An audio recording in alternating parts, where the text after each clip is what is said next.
오늘 저희가 함께 살펴본 예레미야 47장은 유다와 직간접적으로 관계를 맺고 있었던 나라들을 향한 예언을 기록하고 있는 예레미야 46장에서부터 51장까지의 내용 중 하나입니다.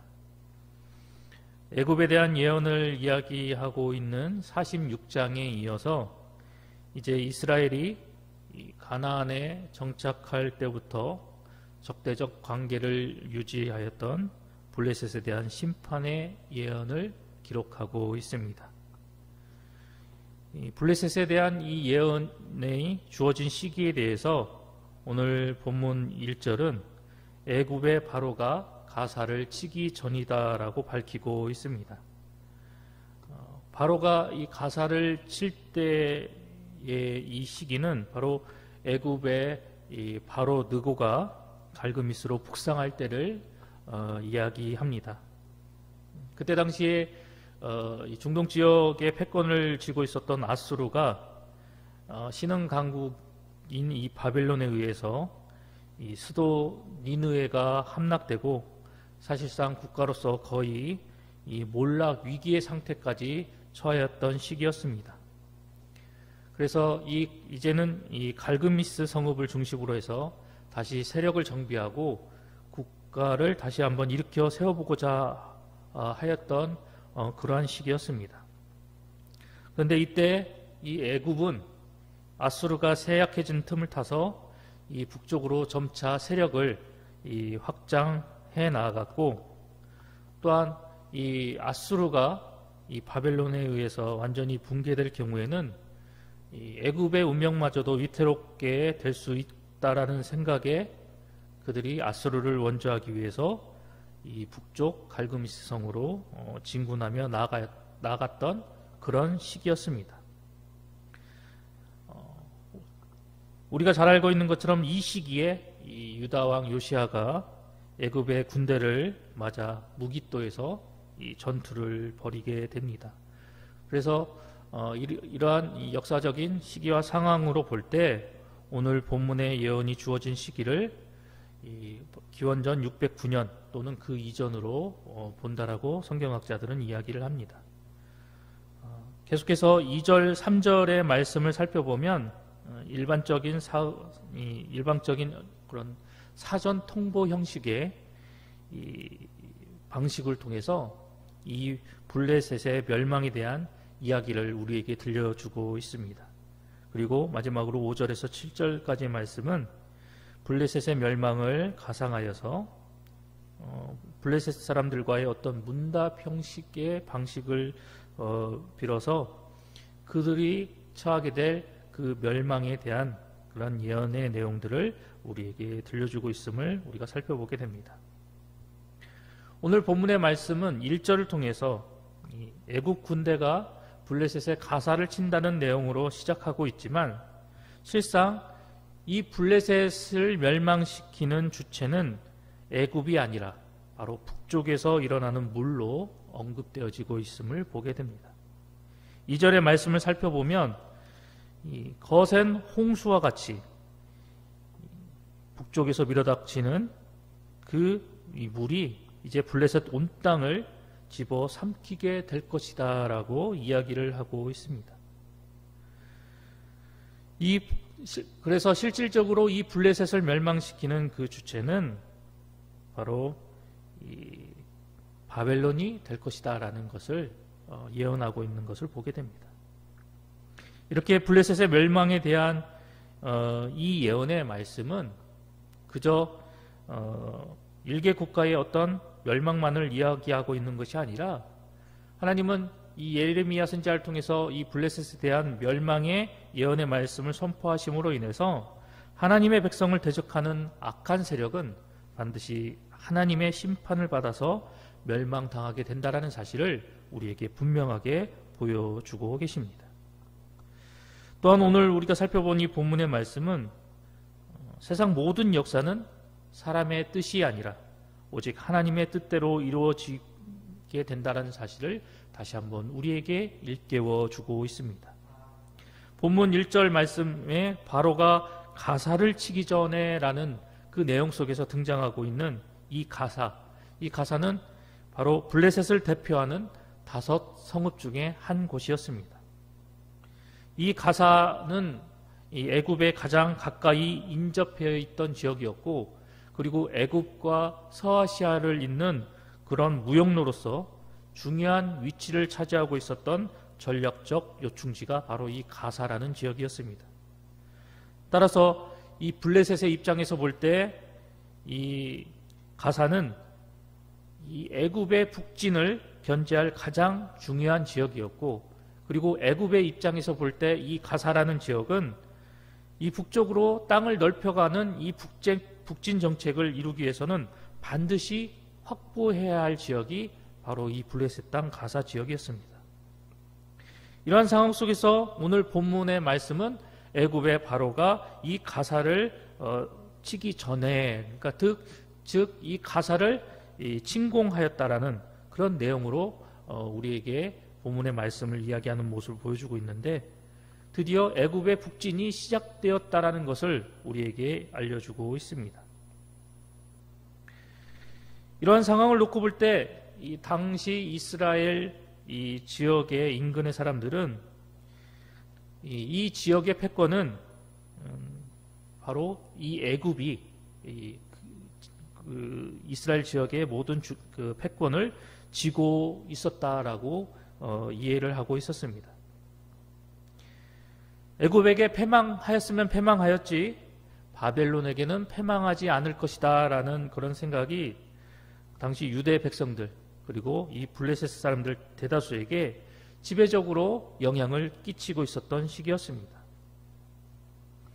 그런데 이러한 생각이 지배적인 그런 상황 속에서 오늘 본문 2절의 말씀은 물이 북쪽에서 일어나서 물결치는 시내를 이루어 블레셋 땅과 그 중에 있는 모든 성읍과 거기에 사는 사람들을 다 휩쓸어 버릴 것이다 라고 이야기를 하고 있습니다.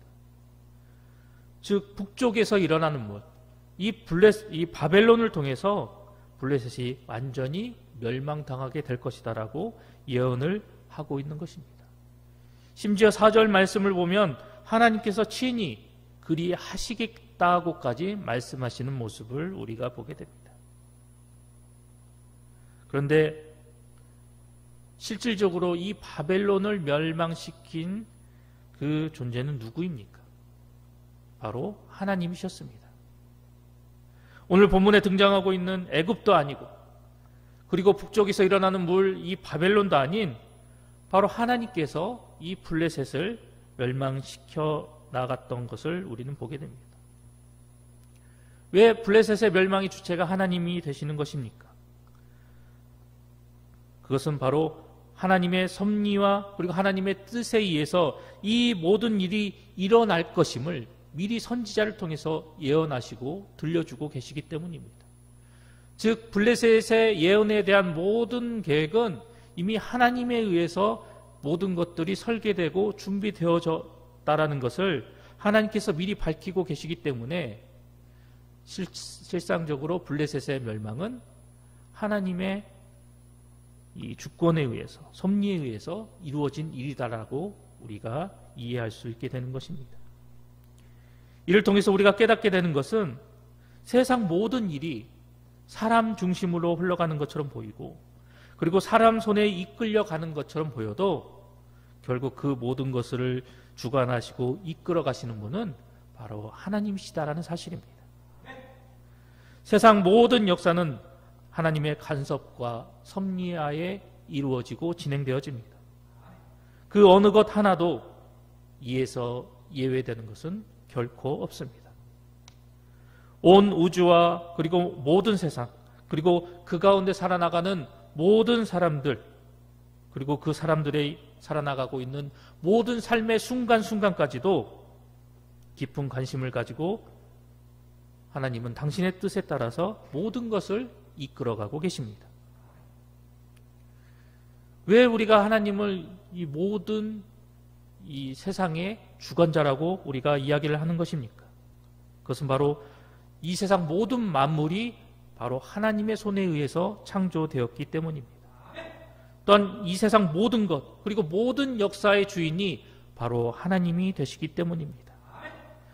세상 역사 가운데서 하나님께서는 당신의 뜻과 그리고 지혜로, 그리고 당신의 섭리를 펼쳐나가시며 모든 인간의 역사와 모든 인간 개개인의 삶까지도 하나님께서 이끌어 가시고 주관하시는 분이심을 본문은 우리에게 분명하게 보여주고 계십니다. 이러한 사실 앞에서 우리가 믿는 이 하나님께서 모든 인류의 역사의 주인이 되시고 그리고 우리 삶의 주인이 되신다라는 사실을 우리는 다시 한번 기억하여서 우리가 무엇을 행하고 그리고 어떤 일을 우리가 진행시켜 나아가기에 앞서 먼저 이 일 속에 내가 행하며 나아가고자 하는 그 어떤 사건 속에 어떠한 하나님의 뜻이 담겨져 있는지, 그리고 이 일 가운데 하나님의 인도하심이 어디에 있는지를 우리가 먼저 여쭙고 그리고 그것을 깨닫고 그 뜻에 온전히 순종하며 나아가는 하늘 백성이 되어야 할 것입니다. 우리가 이러한 삶을 살아나가게 될 때 우리는 우리의 삶과 우리의 신앙 속에서 시행착오라는 그러한 불필요한 과정을 피할 수 있게 될 것입니다. 그리고 매사에 항상 하나님의 뜻을 여쭙고 하나님의 인도하심이 어디에 있는지를 우리가 항상 그것을 먼저 여쭈며 나아가게 될 때 우리는 이러한 삶의 모습을 통해서 하나님의 뜻에 합당한 성도로 인정받게 될 것입니다. 그리고 하나님의 선하신 섭리와 인도하심으로 우리는 복된 삶을 살아가게 될 것입니다. 계속해서 오늘 본문은 하나님의 심판 앞에서는 우리가 믿던 모든 것들은 다 쓸모없는 것이 된다라는 사실을 우리에게 분명하게 교훈하고 있습니다. 본문 3절로 4절의 말씀을 살펴보면 블레셋에 하나님의 심판이 임하게 될 때 어떤 일이 일어나게 될지에 대해서 말씀하고 계십니다. 블레셋을 철저히 유린하실 뿐만이 아니라 두로와 시돈에 근거를 둔 이 블레셋을 돕는 자들까지도 하나님은 완전히 끊어버리실 것이다 라고 말씀하고 계십니다. 당시 역사적인 상황을 감안하여 볼 때 이 두로와 이 시돈에는 이 블레셋을 돕는 세력들이 존재하고 있었던 걸로 보여집니다. 하지만 이 블레셋이 위기에 처하게 될 때 그들이 블레셋을 돕고자 하였으나 이 바벨론의 침공으로 인해서 자신들 역시 이 멸망의 위기에 처하게 되어지므로 이 블레셋을 도울 여력이 없었을 것입니다. 이렇게 본문은 하나님의 심판이 임하게 되면 우리가 믿는 모든 것들이 결국 무용지물이 되어지게 된다는 사실을 교훈하고 있습니다. 또한 하나님의 심판의 때가 닥치게 되면 우리가 믿고 의지하는 그 모든 것들은 하나님의 심판을 벗어나게 하는데 아무런 힘도 유익도 되지 못한다는 사실을 우리에게 분명하게 경고하고 있습니다.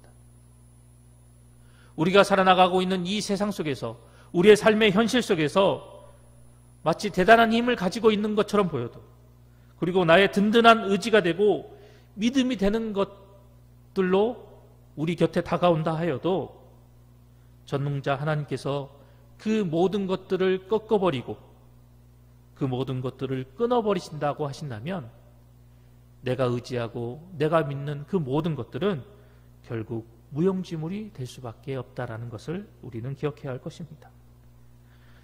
이런 사실을 우리 모두는 깨달아서 세상으로부터 오는 어떠한 힘과 권세를 우리가 의지하는 것이 아니라 그리고 세상의 것들에 우리의 마음을 빼앗기고 그것에 현혹되어 그것에 얽매여 사는 그런 어리석은 모습으로 전락하는 것이 아니라 그리고 내 힘, 내 능력, 내 지혜, 내 경험으로 내가 모든 것들을 감당해 나갈 수 있다라는 이러한 교만한 모습으로 살아나가는 것이 아니라 매사 나의 삶의 순간순간마다 하나님의 도우심을 구하고 내가 어떤 길로 가야 할지 하나님의 인도하심을 간구하며 나에게 베풀어 주신 그 하나님의 구원의 은혜에 합당한 삶을 살아나가는 하늘 백성이 되어야 할 것입니다.